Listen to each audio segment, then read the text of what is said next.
politics and Ivy got tales to share. Life in general, we go everywhere. From politics to soul repair. Tune in now, we got time to spare.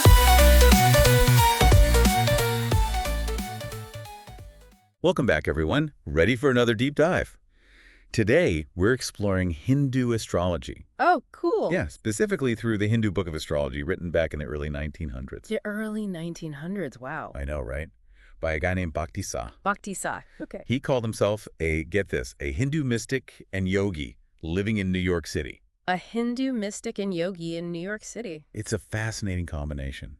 You probably know some Western astrology, right? Yeah, a bit. Sun signs, moon signs, all that. Well, Hindu astrology, it's got this whole other dimension to it. It draws on, like, thousands of years of yogic tradition, philosophy, woven in with the stars. You know, it's not just like, oh, you're a Capricorn, so you're stubborn. There's more to it. Way more. It's about understanding yourself, but on this really deep level, like who you are at your core. That's what I love about these deep dives. Always something new to learn. Exactly.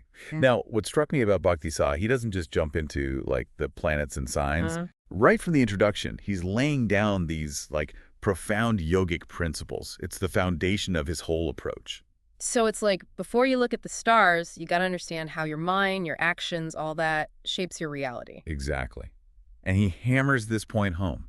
The power of thought. He's got lines like, as a man thinks, so he will be. Whoa, so if I'm thinking negative thoughts all the time, I'm creating a negative reality. That's what he's suggesting. Yeah. Makes you think, right? If we're shaping our reality with our thoughts, where does free will fit in? Big questions. I like it. Right.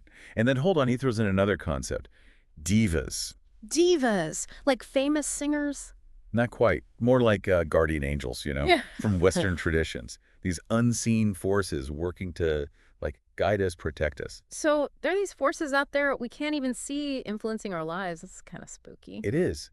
And it gets complex because we've got this idea that our thoughts shape our reality. But now we've got divas in the mix, too.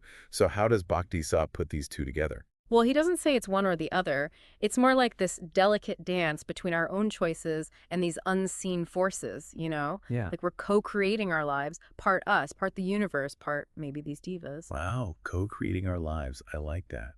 Now, another thing Bakti Sa really pushes is marriage and family. Like, big time. Really? He's not messing around.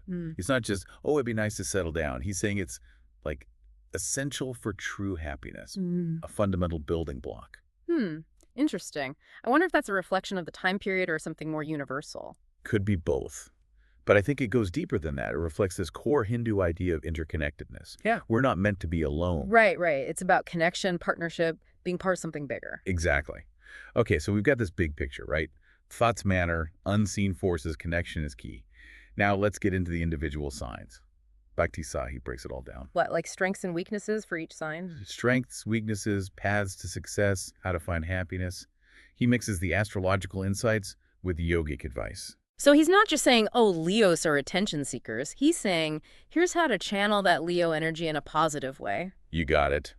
Let's start with Capricorn, the, like, mysterious earth sign. Bakti Sa, he sees their drive for success, especially in, like, teaching, lecturing. Makes sense. Capricorns, they always seem so serious, like they're thinking deep thoughts. Totally. But, and here's the thing, he also points out this tendency towards melancholy in Capricorns.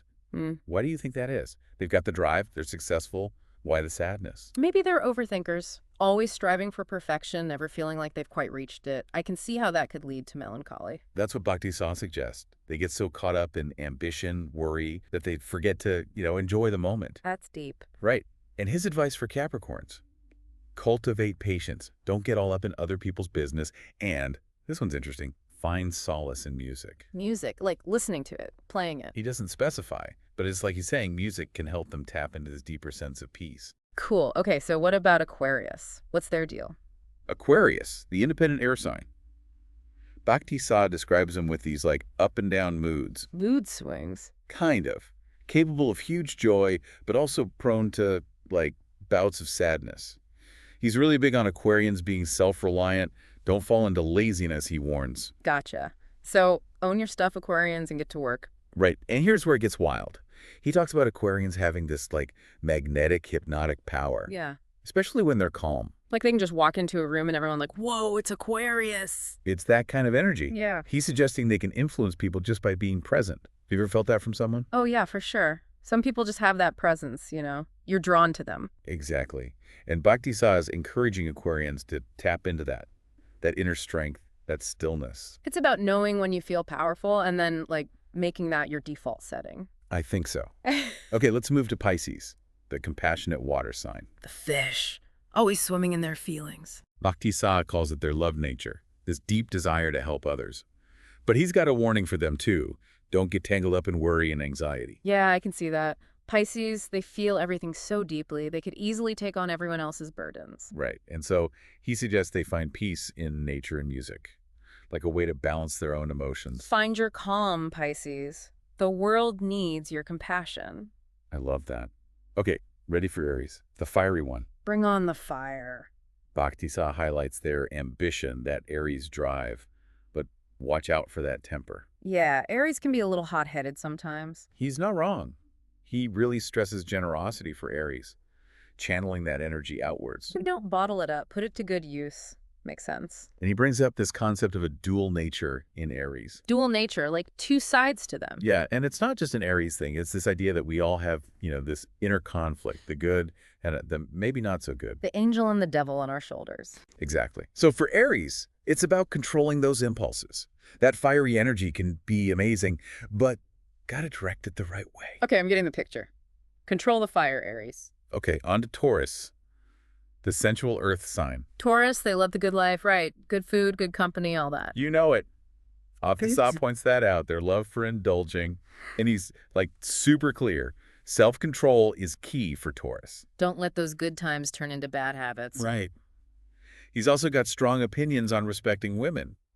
He says they're not the weaker sex, but the finest organization in the universe. Whoa, that's a strong statement, especially for the early 1900s. I know, right? It shows that even back then, he was challenging some of those traditional gender roles. That's pretty cool. So what else? What about Gemini? Gemini. When we talk about duality, this is their sign. Bakti Sa calls them the sign of the twins, right? Yeah. Highlighting that back and forth. Intellectual curiosity, but also restlessness. So they're like super smart, but can't sit still. Pretty much. He says they got to conquer that impulsive side to reach their full potential. Harness that energy, Gemini. And like Pisces, Geminis can struggle with anxiety. Bakti Sa's advice, mental discipline, finding that stillness amongst the chaos. It sounds like a lot of his advice comes back to self-mastery. It totally does. Yeah. It makes sense, given the yogic roots of his philosophy. Yoga's all about that, isn't it?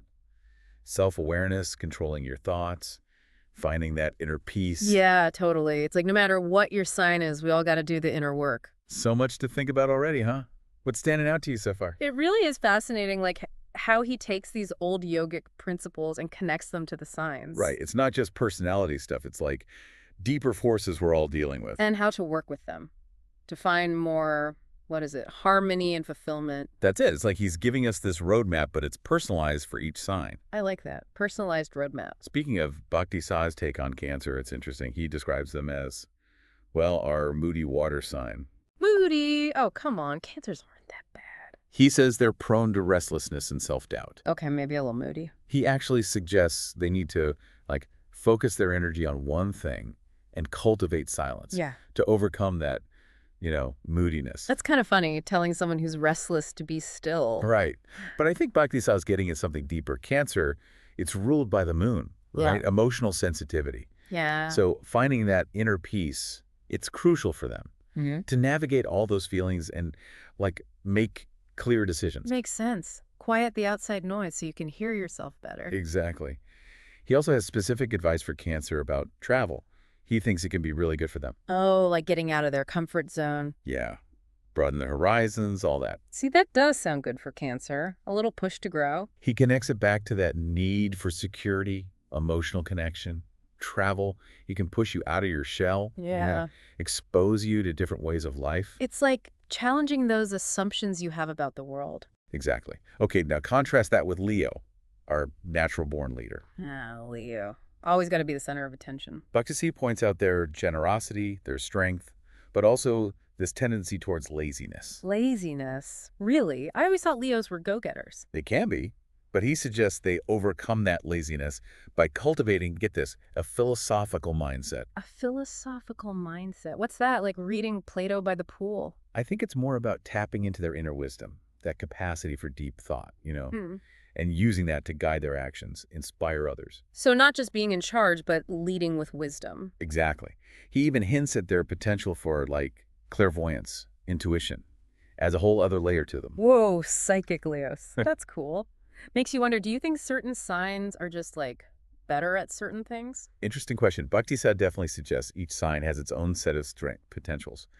But I also think he'd say we all have the ability to develop intuition, that inner wisdom. It's not just limited to, like, one sign. I like that. Hopeful. Okay. Yeah, what's next? We've got Virgo, the analytical, practical earth sign. Bakti Sa, he sees their love of order, their desire to make things better. Virgos, always organizing everything. But, and this is key, he warns against their tendency to be critical.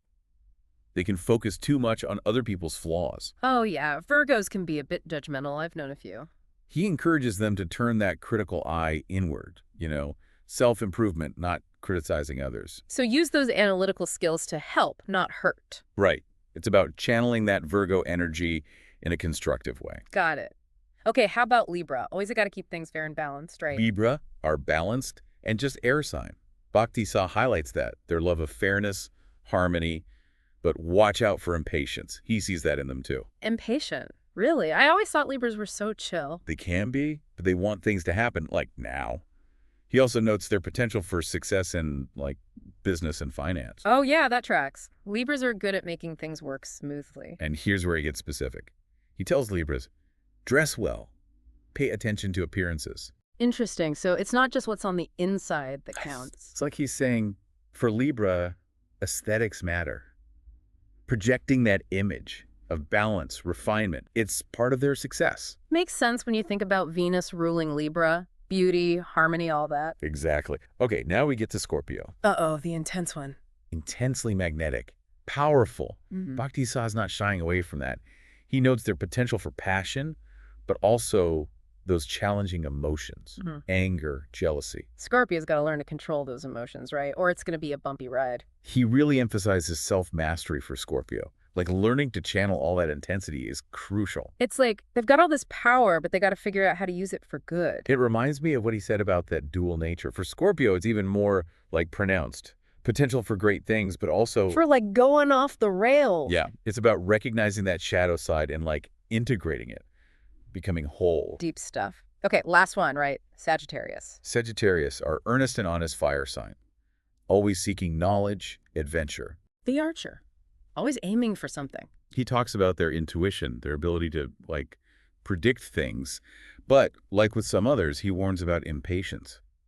Cultivate patience, he says. Don't meddle. So chill out and mind your own business, Sagittarius. It's funny how these themes, patience, self-control, they keep coming up. It's like, no matter your sign, these are universal struggles. We're all human, right? We've all got things to work on. Exactly. And that's what I think Bakti Sa is getting at. He's not just giving us, like, horoscope readings. He's giving us this framework for personal growth. And it applies to everyone. I like that. It's like, yeah, the stars might influence us, but we still have the power to choose our path. Okay, so we've covered all 12 signs. Now, Bakti Sa, he wraps up the book with this final chapter. It's called The Hindu Yogi's Rules for Attaining Health, Wealth, and Happiness. Catchy, right? Health, wealth, and happiness sounds like a good plan to me. Right. And he even gives it a little subtitle, How to Banish Disease and Abolish Poverty. Okay, now he's got my attention. And this chapter, it's really a synthesis of everything we've been talking about. It's like, here's how to live a good life, practically. So it's like the Cliff's Notes version of the whole book. Kind of. He starts by, like, challenging the traditional idea of a punishing God. He's emphasizing mercy, love. So it's not about being afraid of divine punishment. No, it's about approaching life with hope, possibility, like knowing you're supported by something good. That's a nice thought. Takes the pressure off a bit. Right. He also stresses overcoming fear, doubt, cultivating courage, self-belief. It's like he's saying, stop letting those negative thoughts hold you back. Easier said than done, but I get it. And then he emphasizes the power of a positive mindset. So like positive affirmations, visualizing success, all that. He even uses the phrase thoughts are things, which it feels very modern, you know? Yeah, it's like something you'd see on a motivational poster today. Exactly. Now, of course, he talks about self-control, mastering your emotions. This keeps coming up. It's like our emotions are powerful, but we don't have to be controlled by them. It's that inner work again, right? Learning to be the boss of your own feelings. And then, one of the most interesting points he talks about marriage and family, he sees it as a fundamental path to happiness. Okay, but what about people who choose not to get married or have kids? Are they doomed to be unhappy?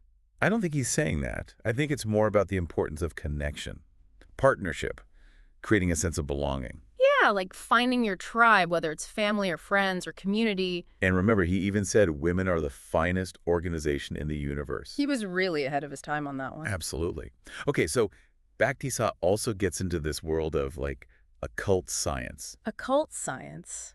Sounds spooky. It might sound that way, but really, he's talking about the hidden forces, the energies that shape our lives, things that, like today, we might explore in parapsychology, energy healing. So not so spooky after all, just things we're starting to understand better now. And he talks about the power of prayer, meditation, which we know those have tons of benefits. Yeah, for your mental health, physical health, everything. It's wild how he seemed to understand this holistic view of well-being way back then. Like he was ahead of his time. Okay, so we've covered a lot. Before we wrap up this part, what's sticking with you? Pretty amazing, you know, all this wisdom about the signs, living a good life, all packed in here. And Bakti Sa, he doesn't stop there. He goes on to talk about wealth, but not just money, right? Oh, yeah, right. Like true wealth is more than just dollars and cents. Exactly. He saw it as this like abundance in all areas of life. Health, happiness, that spiritual fulfillment. Makes sense. You can have all the money in the world, but if you're miserable, what's the point? Exactly. But he's not naive about money either. He recognized financial well-being, it's important, but it shouldn't be the only thing we chase. He even has this saying, the way to wealth is as plain as the way to market. What do you make of that? Plain as the way to market. Yeah. I think he's saying there's no secret formula, no magic trick. Right. It's about being practical. He stresses things like being industrious, you know, working hard, but also smart. Making the most of your time. So no slacking off. Not exactly. And he was a big believer in frugality. Don't waste your resources. Makes sense. It's like that saying, a penny saved is a penny earned. And he was huge on knowledge education. Oh, yeah, right. Learning, always expanding your understanding. He thought that was key to unlocking your potential. Read, study, observe, keep learning. Never stop learning. It's like your mind is a muscle. You got to keep exercising it. And it wasn't just for bragging rights, you know. He saw knowledge as this tool to help you achieve your goals, live a better life. Makes sense. The more you know, the more you can do. And while he was all for financial independence, he warned against getting too hung up on material stuff. Don't let this stuff own you. Right. True wealth, it's about having enough to meet your needs, live comfortably, not about, like, hoarding riches. It's about using what you have wisely, helping others, making a difference. Now, beyond wealth, Bakti Sa had a lot to say about health and balance, too. Gotta stay healthy to enjoy all that wealth. He really believed that physical well-being was essential for happiness, for success in anything. What kind of stuff did he recommend? He was big on fresh air, sunshine, spending time in nature. The basics, but we often forget them. He thought that connecting with nature, it could, like, revitalize your body and mind. Get back to basics, recharge. Makes sense. He also talked about being mindful of what you eat, nourishing foods, no overindulging. So he was into healthy eating even back then. It's like he understood that connection between your physical, mental, emotional well-being way before it was like a trendy thing. Pretty forward thinking. He even warned against getting too attached to material things or like needing validation from others. True happiness, it comes from inside. It's an inside job. I like that. He emphasized gratitude, appreciating the small things, focusing on what matters. Simple but powerful stuff, you know. Yeah, it's like those mindfulness practices people are into today. Being present, grateful. So as we wrap up our deep dive into Bakti Sa's world, Yeah. what are your final thoughts? It's really about self-knowledge and self-mastery, isn't it? Bakti Sa, he's like, know yourself, work on yourself. Understand your strengths, your weaknesses, figure out what makes you tick, always strive to be better. And find your purpose. What are you here to do? He believed everyone has a unique role to play in this world, Hmm. and we should go for it. Use our talents, make a positive impact. It's inspiring. It really is. He wrote this over 100 years ago in a totally different time, but it still feels so relevant, you know? Like, these are timeless questions, timeless struggles. It makes you wonder how his teachings can help us today with all the crazy stuff going on in the world. Maybe his wisdom is like a compass, you know? It can help us find our way, even when everything feels uncertain. I think so too. He reminds us that even though things are constantly changing, those core principles, self-awareness, balance, living a good life, those are timeless. And worth striving for. Absolutely. This deep dive into Bakti Sa's Hindu astrology, it's been a journey. We explored the signs, his rules for a good life, all this incredible wisdom. I've learned so much. Thanks for taking us on this deep dive. Thanks for joining us. We hope you found some insights, some inspiration to apply to your own life. Until next time, keep exploring, keep learning, and keep striving to create a life that's full of purpose and meaning.